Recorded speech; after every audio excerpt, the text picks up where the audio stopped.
मवियाच्या महत्त्वाच्या नेत्यांची आज बैठक होणार आहे। महाविकास आघाडीच्या तीनही पक्षांमधले महत्त्वाचे नेते बैठकीला हजर राहणार आहेत। या बैठकीत विधानसभेच्या जागा वाटपावर चर्चा होईल, तसंच मुख्यमंत्री पदासाठीच्या चेहरा निवडीवरही चर्चा होणार अशी माहिती मिळते।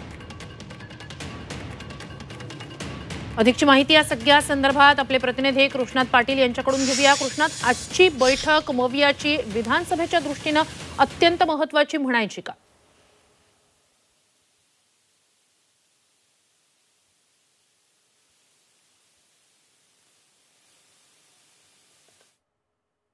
त्या दृष्टीनं एक प्रकारे महाविकास आघाडीनं सज्ज दिसतं आणि त्यामुळे तो तिन्ही पक्षांच्या प्रमुख नेते ते या बैठकीसाठी उपस्थित राहणार आहेत। या बैठकीच्या माध्यमातून महाविकास आघाडीची जागा वाटपाची चर्चा असेल आणि प्रामुख्यानं ठाकरे गट गेल्या 4-5 दिवसांपासून मवियाचा मुख्यमंत्री पदाचा चेहरा असावा आणि तो जाहीर करण्यात यावा आणि त्याच दृष्टीनं आजच्या बैठकीमध्ये ही चर्चा होऊ शकते। आणि महाविकास आघाडीने कुठेतरी एक पाऊल पुढे टाकलेलं आहे महायुतीच्या जागा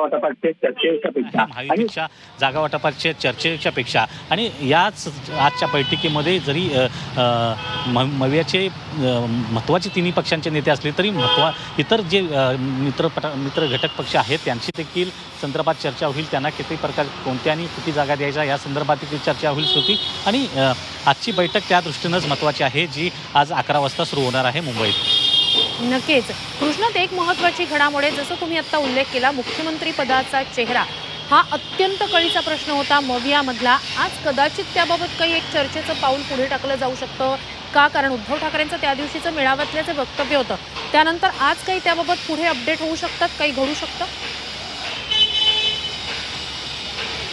श्रुती, आजची बैठक ही दुसऱ्या फळीतील नेत्यांची बैठक आहे। त्यामध्ये कदाचित उद्धव ठाकरे, मल्लिकार्जुन खरगे वगैरे नाही आहेत किंवा शरद पवार नसतील, परंतु दुसऱ्या फळीतील नेत्यांच्यामध्ये काही प्रमाणात चर्चा होऊ शकते। परंतु प्रामुख्यानं जागा वाटपासंदर्भातच चर्चा होऊ शकते किंवा एक प्रचाराची रणनीती कशा प्रकारे आखायची आहे, तिन्ही पक्षांचे येत्या काळामध्ये कोणत्या ठिकाणी मेळावे घ्यायचे आहेत या संदर्भात देखील चर्चा होईल। कारण आपण बघितले की याच आठवड्यात मवियाचा एक मेळावा देखील चांगला पार पडला होता षण्मुखानंदला आणि त्यावेळी एकजूट होऊन आणि एकजुटीनं ह्या विधानसभा लढायची या संदर्भातलं देखील घोषणा झाली होती। त्यामुळे महाविकास आघाडीचा मुख्यमंत्री पदाचा चेहरा कोण असावा असं ठाकरे गटाकडून जरी तगादा लावला जात असला तरी राष्ट्रवादी काँग्रेस, शरद पवार गट आणि काँग्रेस यांनी मात्र त्या संदर्भात कुठल्याही प्रकारचा उच्चार केलेला नाही, त्या संदर्भातलं कुठलंही उत्तर दिलेलं नाही। पहिला निवडणुका होऊ द्या, त्यानंतर मुख्यमंत्री पदाचा चेहरा ठरवू, अशा प्रकारचं एक या दोन्ही पक्षांचं मत असलेलं पाहायला मिळतंय। नक्कीच कृष्णात, बैठकीबाबतचे अपडेट्स तुमच्याकडून घेत राहू। तुर्तास धन्यवाद तुम्ही दिलेल्या संपूर्ण माहितीसाठी।